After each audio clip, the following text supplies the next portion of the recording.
pop culture. Classic pop culture.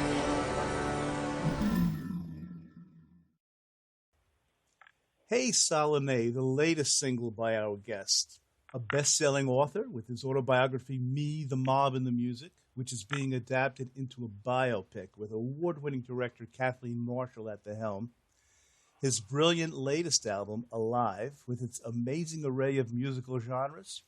He hosts Getting Together with Tommy James on Sirius XM Channel 6, Sundays, 5 to 8 p.m. Eastern Standard Time.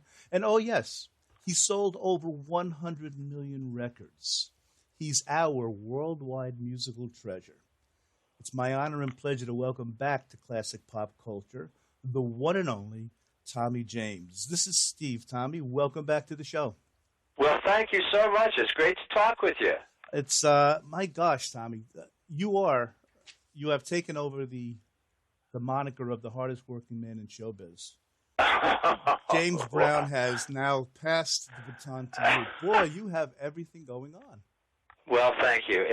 I'm so glad to still be doing this and being able to mix it up with the fans. And I can't tell you what a blessing it's been. I never thought in a million years in 1966 we'd still be doing this in 2020. Well, Tommy, I never thought as a first-generation Tommy James and the Shondells fan in 1966, I'd have the honor of speaking with you. So wonders never cease, I guess. Well, thank you so much.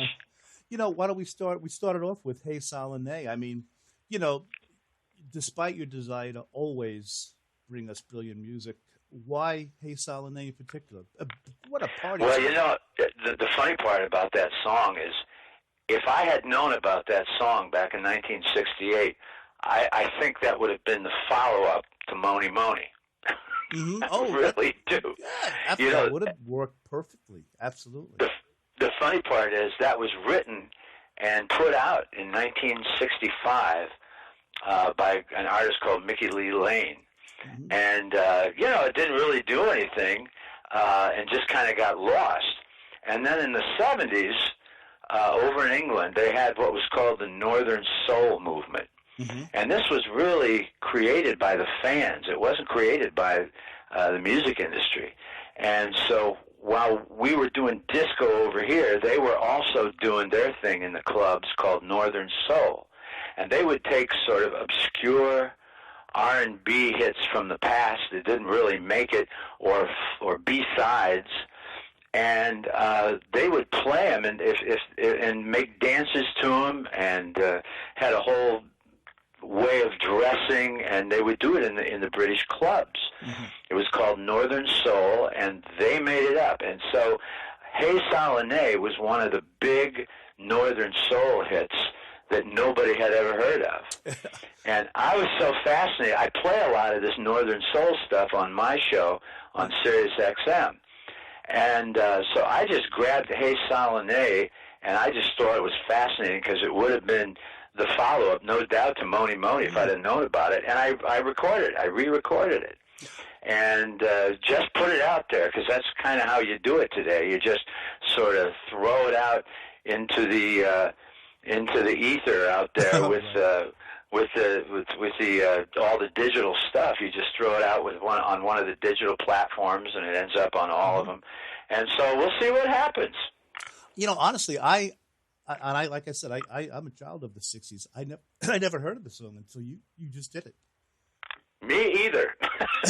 Right. Me either. I had no idea. And when I first heard it, I went, whoa, I have always loved party rock and those songs that sound live. Mitch Ryder used to do a lot of that stuff. Mm-hmm. And Gary U.S. Bonds. I always loved that early rock and roll live sound, put people on the dance floor, and that's kind of what this is. When I would imagine, when things get back to normal with touring and all after we get over the coronavirus epidemic, that would be a perfect song to add. Yes, we'll throw it in the show. Absolutely. You mentioned that it probably would have followed Mony Mony. Yeah. Besides yourself, I've been lucky enough, and recently to speak with Steve Boone of the Lovin' Spoonful and Brian Hyland. Oh yeah, sure. And we were talking about, at least for the two of them, it was always a challenge which song to follow up your last hit. Did you find that? Let me tell you that was a big deal because not only you never knew, but you had to constantly keep outdoing yourself. Oh yeah, I would have gone nuts. I think, worrying, worrying, and everything else. And of course, working on tomorrow's leave, he probably Yeah, that made life real interesting. Yes. Yeah. Might be a good time for us to bring up. First of all, congratulations on the biopic of your award-winning Me, the Mob, and the Music, your autobiography.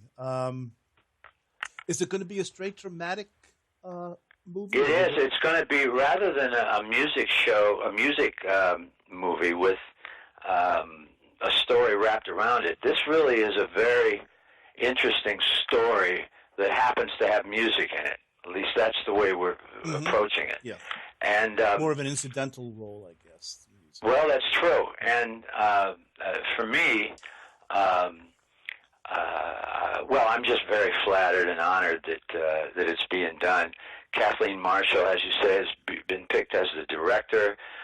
She's terrific. Made her bones on Broadway too. Mm-hmm. And after the movie, they're talking about doing a Broadway show. Oh. So she'll probably have her hands on both. But this story, which was an autobiography that I released a few years ago, is the story of our. It's an autobiography with about 2/3 of the book devoted to our very crazy and tumultuous and sometimes really scary relationship with Roulette Records, the label we had most of our hits on. Listeners, if you haven't already read Me, the Mob, and the Music, it is just you can't put it down. Tommy, I mentioned this to you last time we spoke, but what a brilliant book! It's just an amazing story. Thank you so much, and it's true, and it's a story we couldn't tell, because when we the reason that it was scary and tumultuous at Roulette was because, unbeknownst to us, when we signed contracts and got on Roulette Records, Roulette, in addition to being a functioning indie label, was also a front for the Genovese crime family in New York. Amazing. Which made life real interesting, but we couldn't say a word about it. We couldn't talk about any of this very dark and sinister story going on behind us as we're doing the Moni Monis and the Hanky Pankies. This story was going on behind us, and we couldn't say a word about it. I know you were a young man at the time. When did you realize, hey, something fishy's going on here? Yeah. Well, that happened pretty quick, actually. What would happen is we started recognizing people from TV. Gangsters that would hang out at the Roulette like it was a social club. Yeah.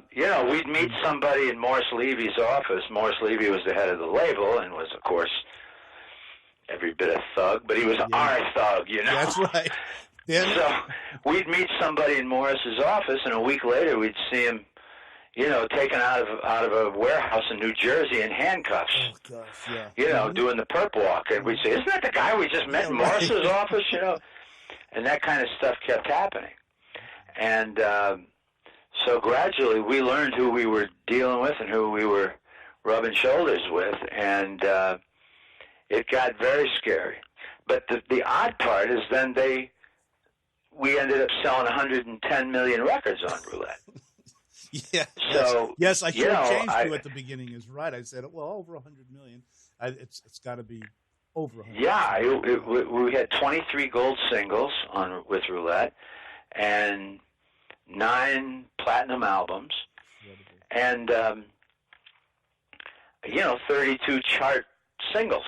And all your music and movies. Speaking of movies, my gosh, how many movies? Over 50 movies your music has been in. Oh gosh. Well, we've been really, really fortunate to have the attention of the public for so long. I think it's your talent, Tom. You're well, really thank humble, you. But I mean, your amazing talent has everything to do with that. Well, when we started doing the book, we were going to call it Crimson and Clover, and we were going to talk about hit records, and we were talking about being in the studio and stuff. Mm-hmm. But we got about a third of the way into it, my co-author, Martin Fitzpatrick, and I. And we suddenly realized that if we don't tell the roulette story, we're really shortchanging ourselves and everybody else, because that really is the story. Yeah, I mean, that always probably had to be in the back of your mind, what's going on with roulette while you're churning out these million-selling hits anyway. And you do talk about the songs as well in the book, which is great. Well, we do, of course, and in the movie we're going to recreate several of the recording sessions where those songs were made. And one of the great challenges is to make sure that the equipment is right. In other words, it's got to be, if the session was done in 68, you can't have something that wasn't invented till 82. Yeah, and people will pick that up, Tommy, especially today. Absolutely. There's plenty of really smart nerds out there now that sit around and just wait. And some not so smart nerds like myself, but yeah, that's a whole industry on the internet. Yeah. Just looking for stuff.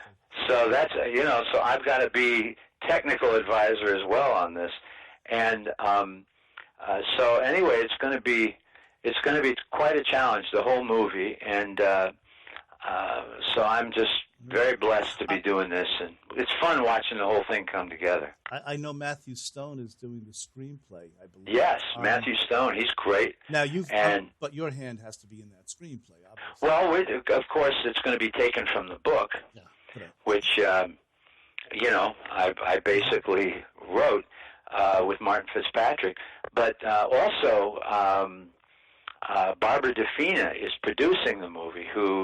She produced Goodfellas, and she produced Casino. A perfect genre producer. Yes, indeed. Yeah. She's this pretty little 4-foot lady. You would never in a million years figure her for doing these kind of movies. But she does them, boy. And I don't ever want to play poker with this chick, I'll tell you that. Yeah, huh? She's got the plays it close to the vest. Yes. If I may humbly suggest, or not suggest, but I know we said the music is kind of going to be incidental, but One Hell of a Ride would be perfect over the credits from your Alive album.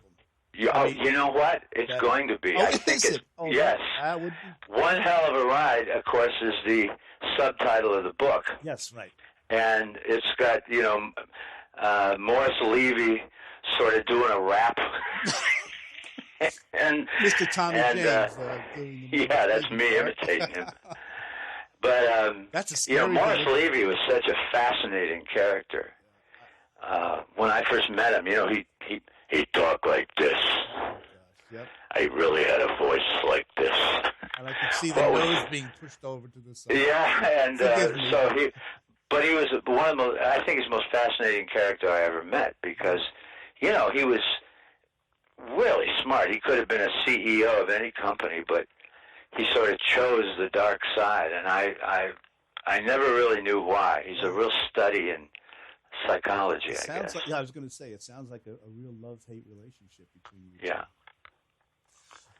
And if I'm also, after you give me Kathleen Marshall's phone number, because I have another suggestion.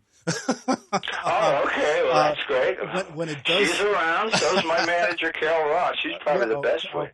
God bless Carol. She's wonderful. We're probably looking at about another 18 months. Yeah, I was going to ask you what stage of production. They're casting right now. Mm-hmm. I guess we won't know any names for a while.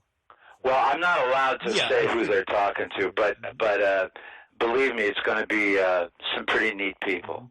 And, of course, you wouldn't believe how many young male actors started out in rock bands. Really? You wouldn't believe it. Especially and during so this many time, of them know how to play guitar. Mm-hmm. And, of course, the real challenge is finding somebody who plays guitar as badly as I do. Stop it. Oh, yeah, right, Tom. You're one of the most humble superstars in the world, Tom. Well, that's going to be a challenge. I mean, have you seen some of these YouTube videos of young kids playing drums and everything, too? So, Yes. Boy. Amazing. Amazing young musicians, really, really. Now, my last suggestion, when it does go to Broadway, there has to be a part in the show where the song "Who Speaks for Love" from You're Alive. Oh, thank you. Tommy, when I heard the first time I heard that, I said, I can see a person on the Broadway stage singing this song. Oh, wow. It's such a beautiful love song. And it's, well, thank you. But I mean, you know, that's what I wanted to call Kathleen Marshall for, to let her know that too. Well, that's great. Well, that's good to hear. Distant Thunder is going to be in the film also. That's another from the album. Another beautiful love song. And I Think We're Alone Now. You know, the new version of I Think We're Alone Now is going to be the closing credits. Oh, my gosh, the acoustic version. You know, can we spend a few minutes talking about the sure. album? I mean, first of all, I can't believe it's almost a year old already. I still play it regularly. It's like all the songs are new, it seems. Well, thank you. Now, did you know Tone Z before the album? I did not. But when we started working together, he was a good friend of our marketing director, Ira Leslie. And we started talking about doing a new version of Dragging the Line. And, you know, I just thought it would be a great song to do a little kind of different arrangement on. He came up with the idea, what if you did a rap? I said, well, I'm not going to do a rap. No, you do a duet with it. And then Tone Z, who was available, came out, and we became great friends. He's a talented guy. Sure is. Yeah, I kind of started getting into his stuff on YouTube after I heard him on your album. And he does all kinds of. He'll even rap the country. I mean, it's phenomenal what he can do, and he writes this stuff, and he's brilliant at it. And we also had Stevie Van Zandt on guitar. That guitar solo is incredible. I mean, the rap verses fit perfectly. The guitar, Stevie Van Zandt. Yeah. Plays a great guitar and just a very interesting way of recording. Stevie will take, for example, a guitar solo and record it 3 or 4 times and put each one on top of the last one. So you'll hear every note will be like 3 guitars. I mean, it's a fantastic way of doing it, and very melodic and very just very powerful. That's why it stood out so much in the song. You know, Dragging the Line is my personal favorite Tommy James song. And when I saw that it was going to be redone, I said, uh-oh. You know? I know. We had to be very careful. But holy smokes, you hit it out of the park. It's Dragging the Line, but it's got its whole new life, too. Well, thank you. I agree with you that you have to be extremely careful that you don't ruffle feathers when you do a remake. Isn't that something? I mean, it's your song, yet the fans feel it's theirs. Like, how dare you mess with my job? Well, that's okay though. That you know, that's a real compliment.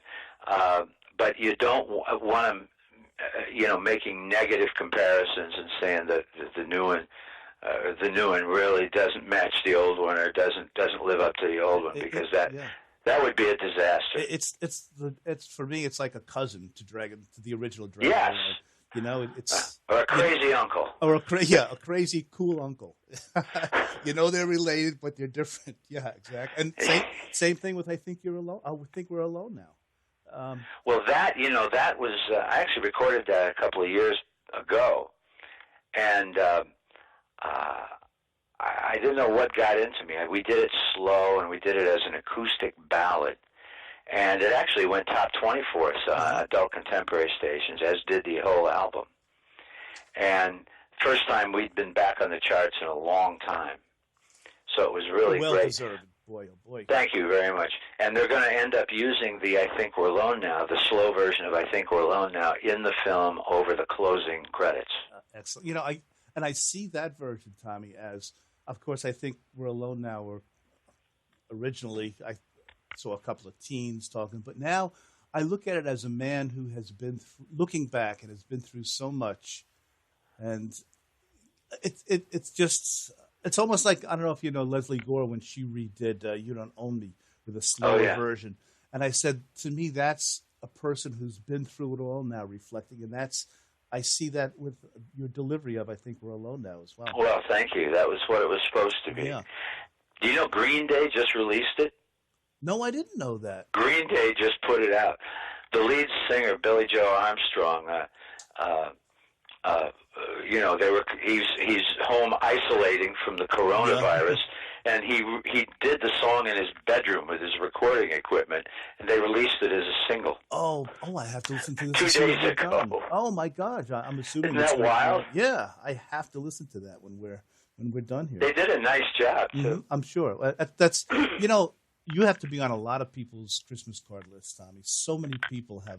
I mean, just Joan Jett, Tiffany, and Billy Idol. Boy, they must be sending you Christmas cards every year. Well, we're so fortunate that we've had over 300 versions of our songs done by other artists. Mm-hmm. And I'm always very flattered, and it's a great compliment to have another artist, particularly a well-known artist, do one of your songs and make it do their impression of it. I'm always intrigued at how other artists interpret our music. It's got to be a very cool feeling. It's a wonderful feeling, and I really am very flattered and honored when somebody does that. I wrote a quote down here, with having to do with your Alive album, and I'm Alive. You've I think that was originally on the Crimson and Clover album. Yeah, right. That back. In 1969, here's what Bob Dylan said about the song "I'm Alive." It was one of the most powerful records I've ever heard.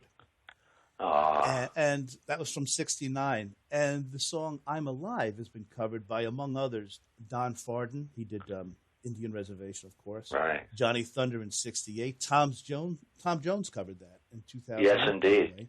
And I also found out that Blue Suede, the Ooga Chaga, Ooga Ooga, they mashed "I'm Alive" with Deep Purple's "Hush." That's right. And that's, just to show your influence. It's incredible. And I'm going to talk about the elephant in the room, the friggin' Hall of Fame, Tommy. When are they going to get off their asses and do it? You know when I want it? Seriously, do you know when I want it to happen? I want it to happen when the movie comes out. Mm-hmm. Well, you know what? That would be my pick. And it's going to happen. Come on. Well, you know something? When it's our turn, we'll go. Yeah. Sooner or later, they're going to run out of other people. No, that won't be why. But your time is certainly many years. And hopefully I'll still be alive. Well, the thing of it is, when it's our turn to go, we will. I always thought it was unseemly for artists to complain about not being in the Hall of Fame. I really think that's kind of demeaning, self-demeaning and self-destructive. When it's our turn to go, we'll go, and I really do mean it. Yeah. The time when it would be probably the most fun would be when the movie comes out. That would be perfect. You're right. Nice 1-2 punch. Mm-hmm. And that's when it's gonna happen, and it'll be perfect.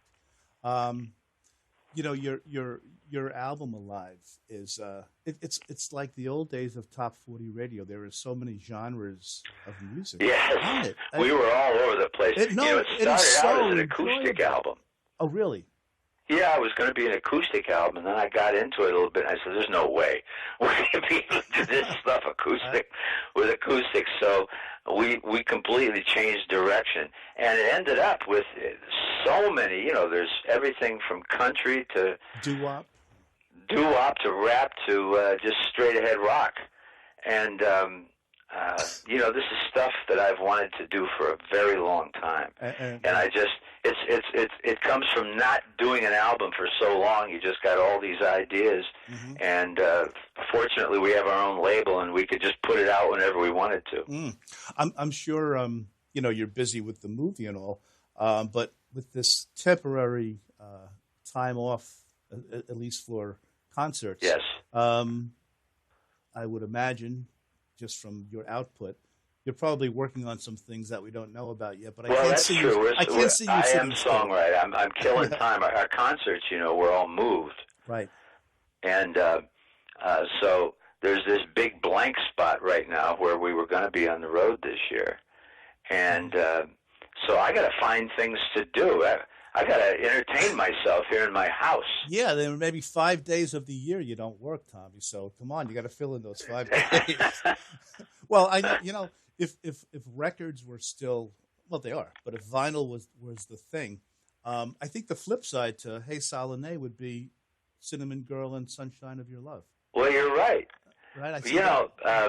That's another single that we have thrown out into the digital universe. For years, I have been wanting to glue two of my favorite classic rock songs together. Seamlessly. And that was Sunshine of Your Love by Cream and Neil Young's Cinnamon Girl. And the reason I wanted to is because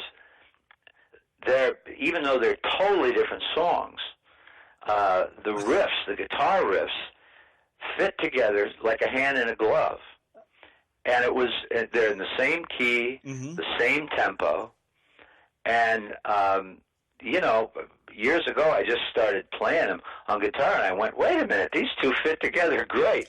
And I've been wanting to do this. So we went in the studio and put them together, like the old Mitch Ryder formula, where he glued two songs together. And so that's what we did.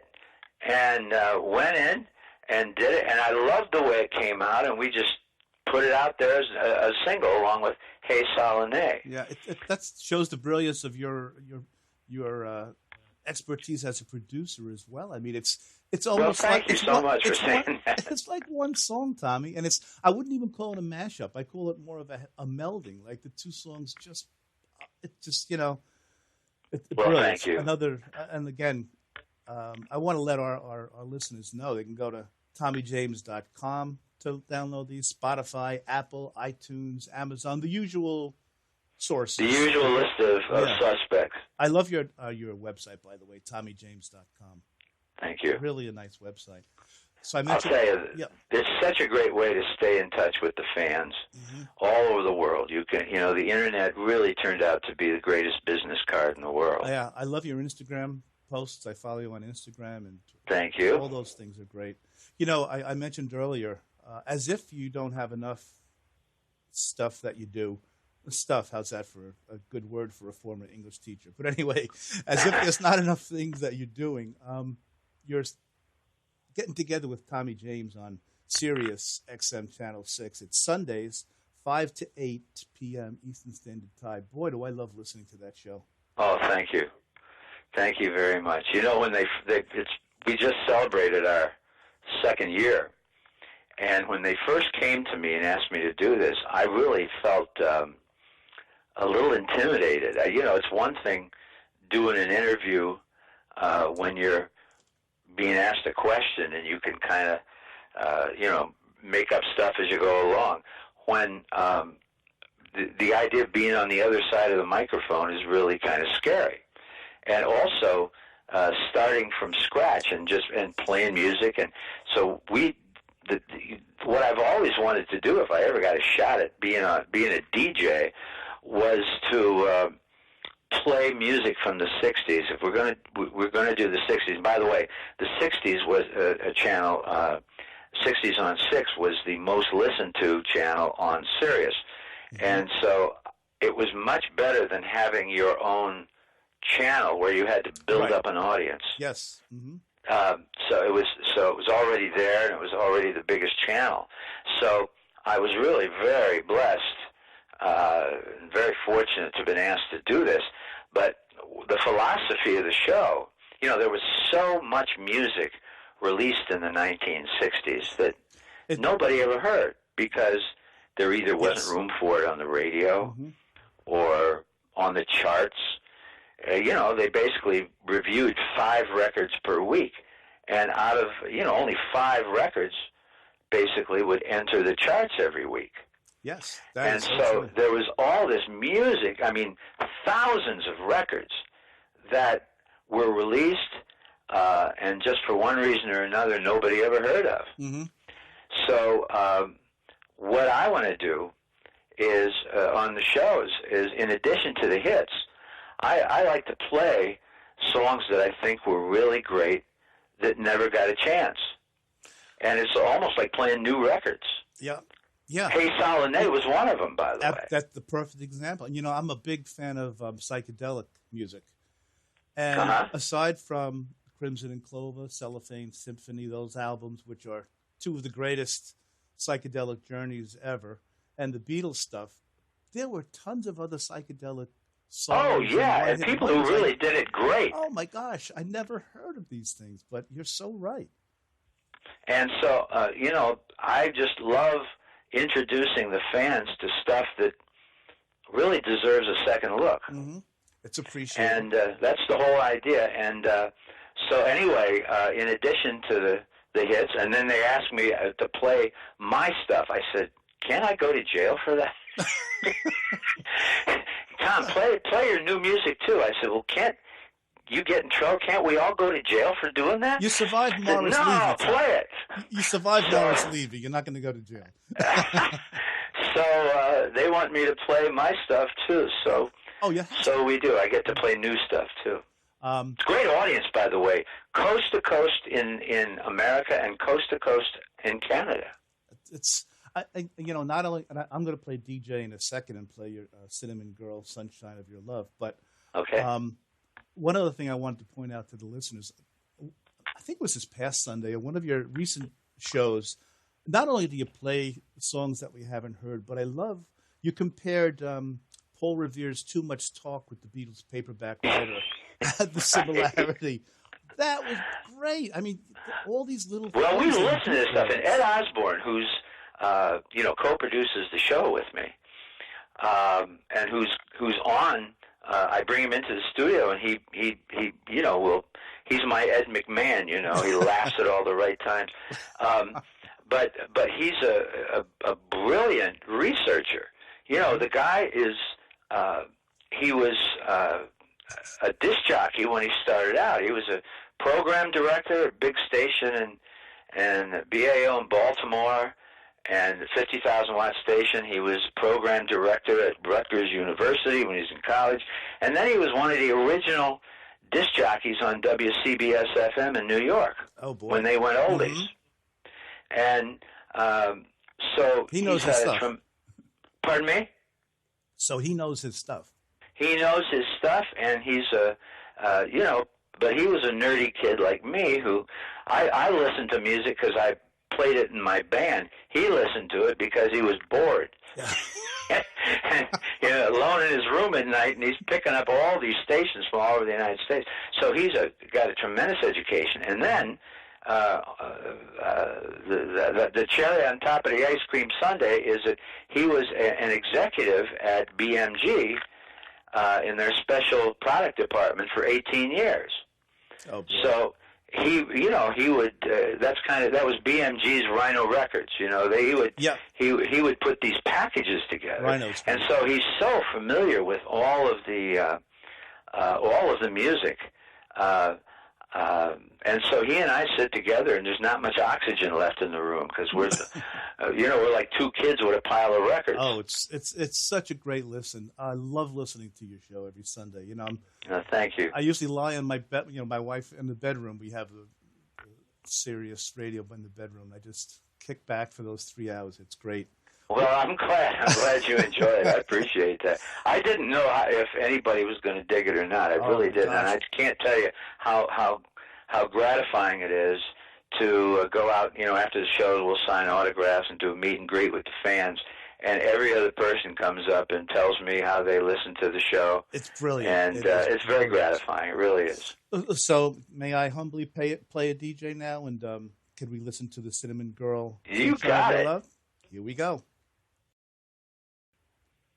So we start off with Cinnamon Girl, and boom, right into Sunshine of Your Love.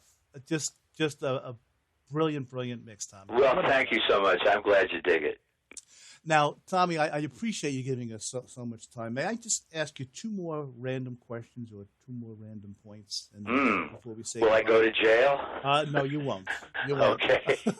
No handcuffs around. Okay.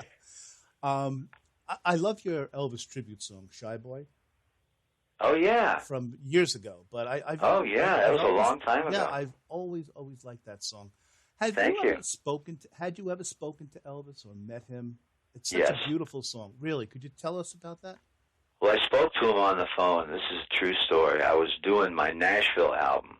I did an album in Nashville with Scotty Moore and DJ Fontana, that must Elvis's old guys. Yeah, and it was called My Head, My Bed, and My Red Guitar. I did it in '71. And as a matter of fact, I was told to leave town. There was a gang war going on in New York, believe it or not, and in '71. And I was told that it would be a real good idea to leave town for a while because there was very likely they were after Morris Levy. It's unbelievable time. And every time you say something like that, I just shake my head. Well, you should have seen me shaking my head. Yeah. So anyway, my lawyer who told me about this represented Pete Drake, who was a great steel guitar player, lived in Nashville, and he had just done. He had done My Sweet Lord for George Harrison. You know, the electric guitar in there was Pete Drake. It wasn't George. It was. I didn't know that. It was a steel guitar, and on My Sweet Lord. Now George did the rest of them himself, but on that particular one, the slide guitar was Pete Drake. I think he may have been on a steel. I'm sorry to interrupt. I think he may have pedal been on steel. I think he may have been on Ringo's Western album as well. Pete Drake. Sure.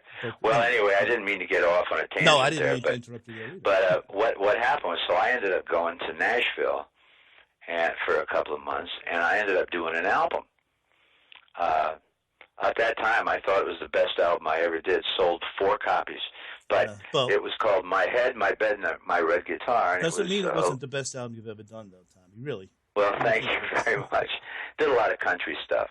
But anyway, so Scotty Moore, Elvis's old guitar player, was on the album as a guitar player, and he was the engineer at the studio.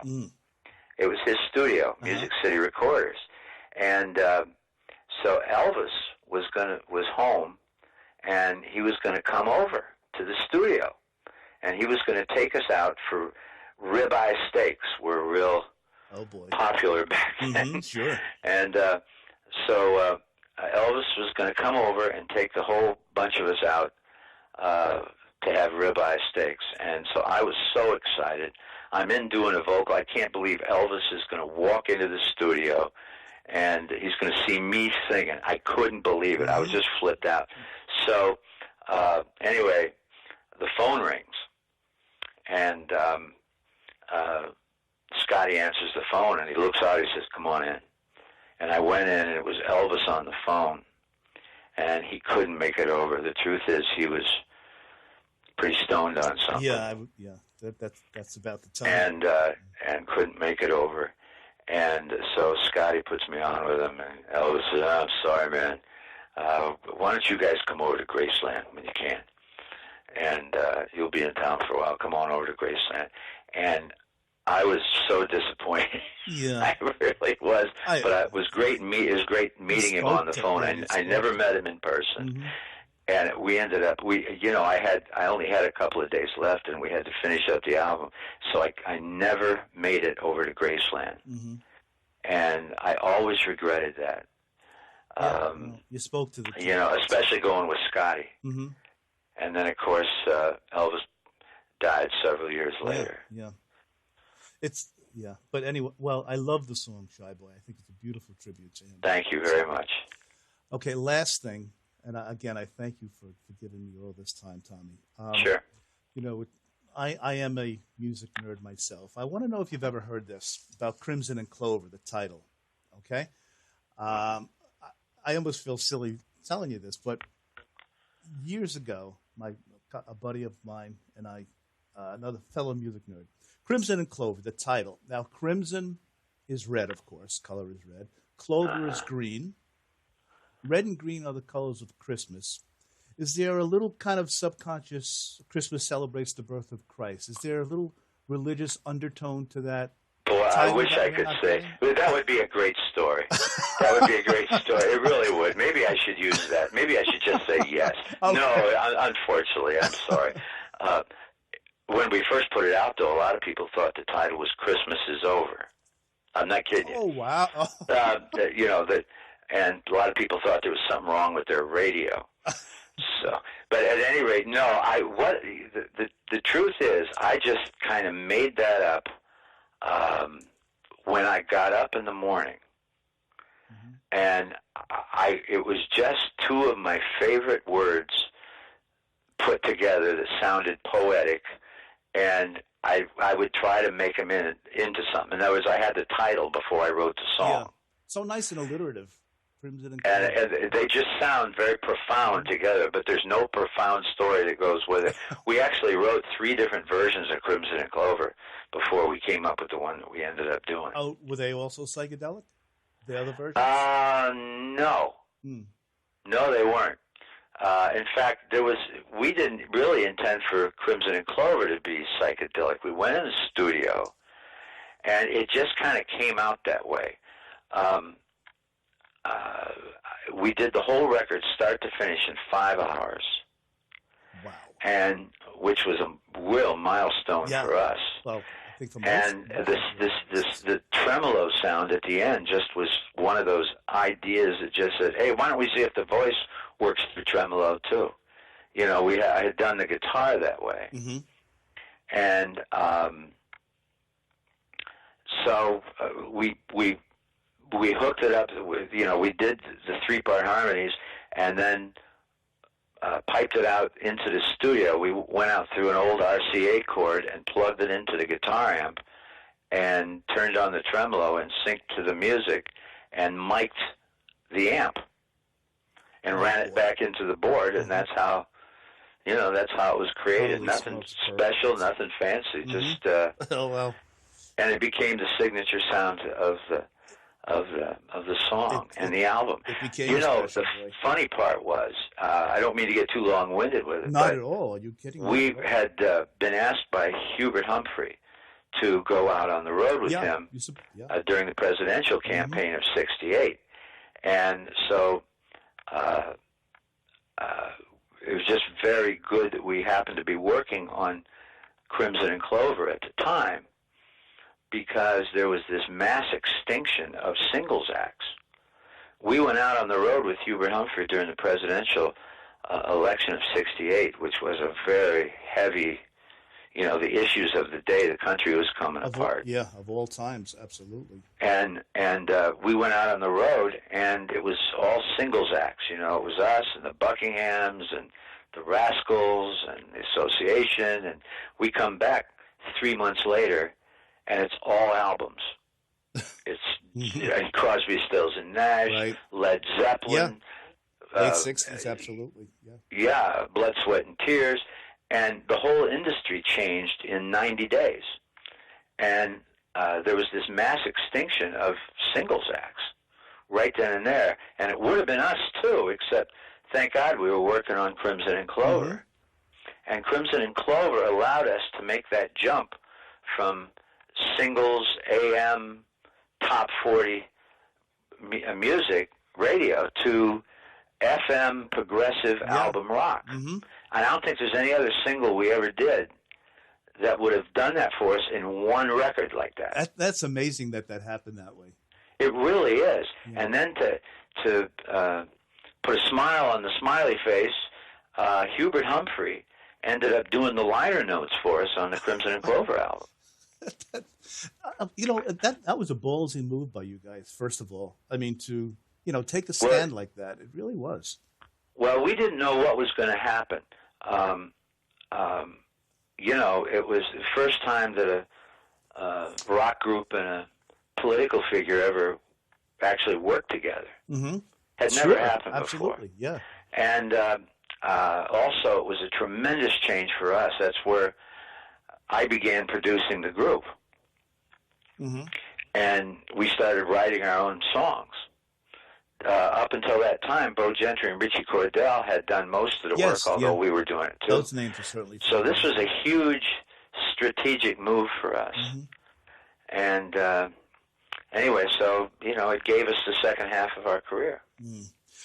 And a career that is just, there's no top to it, Tommy. I mean, when I think about my musical heroes, I mean, you are right there at the top. And to know that a person that I admire so much is as nice and as humble and as brilliant to talk to as you, I can't Well, thank you. thank you. I can't thank you enough for coming on, Tommy. We really appreciate You it. I'm very glad to have done it. You certainly asked all the right questions, and Well, I love it was the fun answers. talking to you. It was my pleasure, Tommy. And of course, stay well. And we can't wait to see you guys back on the road. God bless. You be good. Thank you, Tommy. Same to you. Thank you, man. Bye. Bye-bye.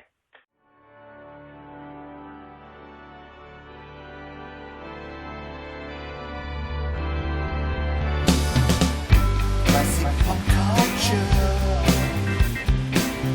It's classic pop culture.